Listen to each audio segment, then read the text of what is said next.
बिहार प्रदेश द्वारा देश भर में जातिगत जनगणना की मांग तथा महागठबंधन सरकार के 17 महीनों के तेजस्वी यादव के सेवाकाल में बढ़ाई गई 65% आरक्षण सीमा को संविधान की 9वीं अनुसूची में शामिल करने की मांग को लेकर एनडीए सरकार के विरुद्धाहुत एक दिवसीय धरना प्रदर्शन के क्रम में राष्ट्रीय जनता दल भोजपुर जिला इकाई द्वारा भोजपुर जिला मुख्यालय की आरा में धरना दिया गया। कार्यक्रम की अध्यक्षता राजद के भोजपुर जिला अध्यक्ष श्री वीरबल यादव ने की, वहीं संचालन राजद के भोजपुर जिला प्रधान महासचिव श्री राम बाबू पासवान ने किया। कार्यक्रम में वरिष्ठ नेता कपिल देव अकेला, पूर्व विधान पार्षद लालदास राय, पूर्व विधायक विजेंद्र यादव, भाई दिनेश, मुकेश यादव, राजद के भोजपुर जिला प्रवक्ता आलोक रंजन, शैलेंद्र कुमार, जिप अध्यक्ष आशा पासवान, आरती देवी, भोला खान, जहांगीर आलम, प्रोफेसर सियाराम राय, लाल बाबू सिंह, अरुण सिंह यादव, मनोज सिंह, हकीम प्रसाद, राम बाबू सिंह, धनजीत यादव, मुन्ना सम्राट, अमित ठाकुर, रविवार यादव, शिव कुमार शर्मा, मंटू शर्मा, जिप सदस्य धनंजय यादव, सोनू रजक, हरिफन यादव, विनोद चंद्रवंशी, हीरा ओझा, मो सलमान, चिंटू यादव, सुनील यादव, मुन्ना अंसारी, सिराज अंसारी, मो इकराम आलम, मो एनामुल हक, मालिक यादव, नंद किशोर यादव, उत्तम प्रसाद, मदन राय, राजनाथ राम, विजय यादव, श्याम बिहारी चौधरी, अमरेंद्र प्रताप, रविवार सागर, शिव परसन यादव, धनुचंद्र वंशी, सत्यनारायण यादव, श्रीनिवास, मो सोहेल, सुभाष यादव, भुवनेश्वर यादव, रजनीश यादव, शमीम अहमद, जगदीश सिंह, गोरखनाथ यादव, दिवाकर यादव, प्रभुनाथ राय, भीमशंकर यादव, दिलराज प्रीतम, राजगौरव टाइगर, नंदजी यादव, ऋतु देवी, मुराद हुसैन, सीपी चक्रवर्ती, ओम प्रकाश मुन्ना समेत कई लोग उपस्थित थे। एक दिवसीय धरने का मुख्य उद्देश्य जातीय जनगणना तो आदरणीय भाई तेजस्वी यादव के नेतृत्व में सदन में 65% आरक्षण जो है को लागू करने के लिए किया गया। उसमें कहीं ना कहीं छेड़छाड़ करने का काम किया जा रहा है और 9वीं सूची में शामिल करना था, जिसमें भारत सरकार के तमाम केंद्रीय लोग माननीय नरेंद्र मोदी जी इसको चाहते हैं कि कहीं ना कहीं इसको कुंठित किया जाए, दबाया जाए, इसलिए कि ये जो है आरक्षण के सवाल को इसलिए हम लोग करना चाहते हैं जातीय जनगणना, जिसमें आपकी भेदभाव हुआ, चाहे नौकरी का मामला हो, न्यायपालिका का मामला हो, चाहे एसपी डीएम कलेक्टर, आप देख रहे होंगे यूपीएससी जैसी संख्या वो भी नहीं बची। लेटरल सिस्टम के माध्यम से उसको जो है भरने का काम किया जा रहा है, जिसको हमारे नेता इंडिया गठबंधन के लोगों ने आवाज उठाया और अंततः उसको वापस लेना पड़ा। भाई तेजस्वी के नेतृत्व में निश्चित रूप से 17 महीने के कार्यकाल में भी जो विकास की किरण दौड़ी, कोई गांधी मैदान गवाह है। गांधी मैदान के जो है 5-5 लाख लोगों को रोजगार दिया गया जब कोरोना काल में लोग परेशान हाल थे, और गांधी मैदान से जो है भाई तेजस्वी ने 17 महीने के कार्यकाल में नौकरी 5 लाख के दिया। इसी गांधी ये रमना मैदान से नरेंद्र मोदी चीख करते रहे थे 1 लाख दूं, 2 करोड़ दूं, 4 करोड़ दी, 1.25 लाख करोड़ दिया। क्या तो यहाँ बिहार के लोगों को मिलने का काम हुआ? यहाँ के पटना यूनिवर्सिटी की मांग थी, मिला। यहाँ का कमिश्नर की मांग थी, मिला। यहाँ की तमाम जो मूलभूत समस्या है आज तक उसका कोई भी कहीं भी कोई समाधान नहीं हुआ। इसलिए इस धरने के माध्यम से हम लोग अपराध जो चरम पर है, अपराध की सीमा यह है कि रोज आंकड़ा है हर जिले का लगभग 5 है जो है लोग जो मारे जाते हैं। कितने मासूम जो है लोगों की गोद छीनी जाती है। आप देख रहे होंगे अभी जनप्रतिनिधि जो है के प्रतिनिधि का जो है मुखिया का जो हत्या दौड़ा कर सिगोड़ी में मारा गया पाली विधानसभा में, उसको भाई तेजस्वी ने जाकर सहारा देने का काम किया। इसलिए हमारा मांगना है, चाहे वक्त का सवाल हो, चाहे विराट का सवाल हो, 3 तलाक का मामला हो, चाहे किसी भी मासूम के जो संविधान से छेड़छाड़ हुई, आप देख रहे हो वक्त के सवालों पर भाई जो है राज्यसभा के सांसद संजय जी ने जोरदार ढंग से इन सवालों को उठाने का काम किया है। इसलिए इस धरने के माध्यम से हम तमाम अपनी जनता को गोलबंद करना चाहते हैं और गोलबंद करके सड़क से लेकर सदन तक लड़ने का काम करेंगे। 2025 का चुनाव की तो रोज हम लोग की तैयारी होती है, लेकिन ये सवाल है, बुनियादी सवाल है। उन सवालों को लेकर हम जनता को जो सजग करना चाहते हैं। जो संगी लोग हैं, जो बंच ऑफ थॉट के मानने वाले हैं, वो कतई जो हमको दिग्भ्रमित नहीं कर सकते। हम अपने मुद्दे पर कायम हैं। क्या कहेंगे सर? बिल्कुल इस मांग को लेकर के बिहार के हर जिला मुख्यालय में राष्ट्रीय जनता दल की ओर से धरना दिया जा रहा है और उसमें हम लोग समर्थन में आए हैं। जहां भी धरना चल रहा है हमारी पार्टी के लोग हमें वहां हैं और हम पूरी तरह से इसके समर्थन में हैं। और भारतीय जनता पार्टी जो है, जो मैंने बिल्कुल ही कहिए कि वो आंख मूंद करके गरीबों का विरोध कर रही है। वो गरीबों का विरोध कर रही है आरक्षण के मामले में।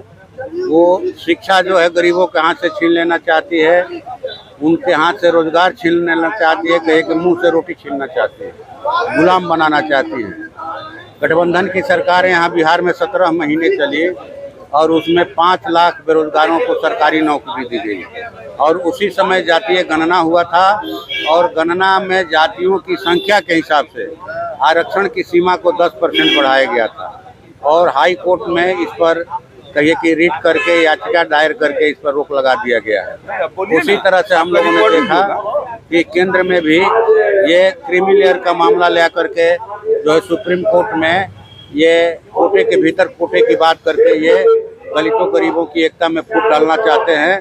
इनको ये बताना चाहिए कि आरक्षण दिए हैं तो इतने दिनों के आरक्षण में कितने जो है दलित, अति पिछड़ी या पिछड़ी जातियों के लोग, अक़लियत के लोग जज बने, कितने लोग हैं डीएम एसपी बने, कितने डॉक्टर इंजीनियर बने, बीडीओ सीओ बने। तो ये झूठ-मूठ का इनको आरक्षण से लाभ भी नहीं देना है, आरक्षण खत्म करना है, इसलिए ये कर रहे हैं, जिसके खिलाफ में पूरे देश में आवाज उठ रही है। और हम लोग हर समय इसके लिए तैयार हैं कि आरक्षण को कोई माई का लाल खत्म नहीं उनका कहना है आर्थिक रूप से जो मजबूत हो चुके हैं उनका आरक्षण बहुत मजबूत है। बस लिस्ट जारी करें, ये लिस्ट जारी करे केंद्र सरकार। हमने तो कहा कि लिस्ट जारी करे कि दलितों में कितने सुप्रीम कोर्ट में जज हैं, सुप्रीम कोर्ट के कितने जज हैं, उसमें कितने दलित हैं, कितने अक़लियत हैं, कितने अति पिछड़ा हैं और कितने पिछड़ा हैं, इसका लिस्ट जारी करे। देश में कितने डीएमएसपी हैं इन समुदायों से जारी करे, तब पता चलेगा कि आर्थिक रूप से कौन मजबूत हुआ है। देश के 1% लोगों के पास देश की 95% संपत्ति है, जमीन है, नौकरियां हैं और बाकी 5% के पास जो है 99% के पास 5% ही हैं हर क्षेत्र में। तो ये जारी करें ना भाई, गणना करावें तो उसका दूध पानी का पानी हो जाएगा। जमीन सर्वे चल रहा है, कई सारे गरीब मजदूर जो है, ये गरीब उजाड़ो अभियान है, ये गरीब उजाड़ो सर्वे है। ये गरीबों के लिए सर्वे नहीं हो रहा है, गरीबों को उजाड़ने के लिए हो रहा है। अब 100 साल पहले जो दादा बाबू लोग मुसहर टोल बसाए, दलित टोला बसाए कि चलो हमारी जमीन में रहना, हमारा काम करना, रोपनी कटनी करना, अब जमीन महंगी हो गई है, उनको आंख लग रहा है, बताया, लेकिन रजिस्ट्री नहीं किया जमीन का। इसलिए वैसे लोगों को, सामंतों को, भूस्वामियों को फायदा पहुंचाने के लिए और गरीबों को उजाड़ने के लिए सर्वे किया जाए। क्या लगता है महागठबंधन इस पर आवाज उठाएगी? बिल्कुल उठा रहे हैं, हम लोग उठा रहे हैं कि 21,85,000 एकड़ जमीन सीलिंग से फाजिल है, इसका तो सर्वे हो गया है। माननीय मुख्यमंत्री नीतीश कुमार जी ने 2010 में कराया था सर्वे, भूमि सुधार आयोग का गठन करके। इस आयोग ने कहा कि सीलिंग से फाजिल जमीन बिहार सरकार की जमीन बिहार में 21,85,000 एकड़ है। इसमें जो है 16 लाख एकड़ जमीन कृषि योग्य है और 5,85,000 एकड़ जमीन जो है वो माने वासगित है। अगर सरकार चाहे तो 16 लाख भूमिहीनों को 1-1 एकड़ खेती लायक जमीन और 10-10 डिसमिल जमीन जो है वो वासगित दे सकते हैं। कभी तक पारित हो गया 3 डिसमिल जमीन भूमिहीनों को मिलेगा, अभी तक कहाँ मिला? नहीं मिला। गरीब लोग तो आहर पोखर के पिंड पर चिमकी तान के रह रहे हैं, फूस की झोपड़ी लगा के रह रहे हैं, समुद्र के किनारे माह मैदान में जाकर रहते हैं। अभी वायनाड में भूकंप आया, समुद्री तूफान 400 से ज्यादा लोगों की जान गई। नदी के किनारे गंगा के गोद में रह रहे हैं, सोन के किनारे रह रहे हैं, नहर के चाट में रह रहे हैं। अगर उनको जमीन मिलता तो ये लोग शौक से वहाँ नहीं बसे हैं। सर्वे के बाद उनकी स्थिति क्या होगी? सर्वे के लड़ेंगे। अगर ये गरीबों के हाथ से जमीन छीनने का यहाँ जहाँ प्रयास चलेगा, लड़ाई होगी, महाभारत होगा पूरे बिहार में। हम इस देश के नागरिक हैं, हमने इस देश को बनाया है, हमने अपने मेहनत से इस संसार को स्वर्ग बनाया है, इस देश को स्वर्ग बनाया है। हमारा अनाज पैदा किया हुआ ये लोग खाते हैं जो हमें उजाड़ना चाहते हैं। हमारे पुरखों ने झाड़ झंखाड़ साफ करके खेती योग्य जमीन बनाया। कमाए धोती वाला खाए टोपी वाला करा चलेगा? बिल्कुल नहीं चलेगा। गरीब तैयार होगा। एक दिवसीय धरना मुख्य उद्देश्य है कि जिस तरह से महागठबंधन की सरकार में बिहार में जातीय जनगणना लागू हुआ, पूरे देश स्तर पर जातीय जनगणना लागू हो और बिहार में जिस तरह से आरक्षण का दायरा 65% बढ़ाया गया, निश्चित रूप से आरक्षण को 9वीं अनुसूची में शामिल किया जाए, बिहार को अपराध मुक्त किया जाए। ये सारी ज्वलंत मुद्दे हैं। इसकी वजह से पूरे बिहार प्रदेश में आज राष्ट्रीय जनता दल हर जिले मुख्यालय पर एक दिवसीय धरना किया जा रहा है। आरक्षण जो तय हुआ है उसके हिसाब से लोगों को मिलता रहने के लाभ। आरक्षण का हिसाब तो आप समझ ही रहे हैं कि आरक्षण जो बाबा साहब ने संविधान में अवलोकन करने का काम किए थे, पूरे देश में नरेंद्र मोदी की सरकार ने आरक्षण को बैकडोर से खत्म किया जा रहा है कि प्राइवेटेशन कर देंगे, आरक्षण खत्म हो जाएगा। लिटरल एंट्री के माध्यम से IAS IPS क्वालिफाई किया जा रहा है, जबकि प्रतिभावान बच्चे, प्रतिभा के धनी बच्चे गांव गरीब झोपड़ी में रहने वाले लोगों के बीच से आते हैं। उस लोगों को ST SC OBC के लोग IAS IPS न बने, इसको लेकर के देश की सरकार ने लिटरल एंट्री के माध्यम से IAS IPS बना रही है, सारा प्राइवेटेशन कर रही है ताकि आरक्षण मुक्त हो जाए देश और बाबा साहब अम्बेडकर का संविधान का खत्मा हो जाए। ये साजिश चल रहा है देश में। कोटे में कोटा जिस प्रकार से लगाने की बात चल रही थी, क्या लगता है कि उसको लेकर आरक्षण को? कोटे में कोटा, ये जब आप कोटे में कोटा की बात कर रहे हैं तो पूरे सिस्टम को खत्म कर रहे हैं ना। कोटे में कोटे तो मांझी जी मांग रहे हैं, तो जनरल सीट से आकर चुनाव लड़ जाना चाहिए, उनको पता चल जाएगा कोटे के अंदर कोटा क्या होता है।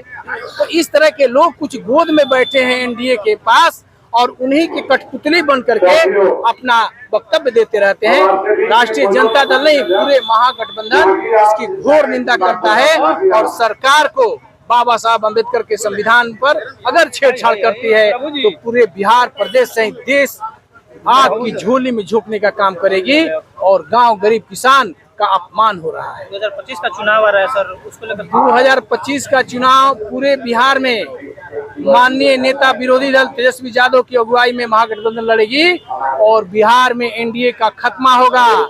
बिहार के मुख्यमंत्री आपके जो है माननीय नीतीश कुमार जी, वो तो खुद अस्वस्थ हैं, तो बिहार स्वस्थ कहाँ होगा। आप लोग निश्चिंत रहिए और सही चैनल के माध्यम से प्रदेश और देश के जो न्यूज चैनल है, ये एनडीए के लोगों से आप लोग डरिए नहीं।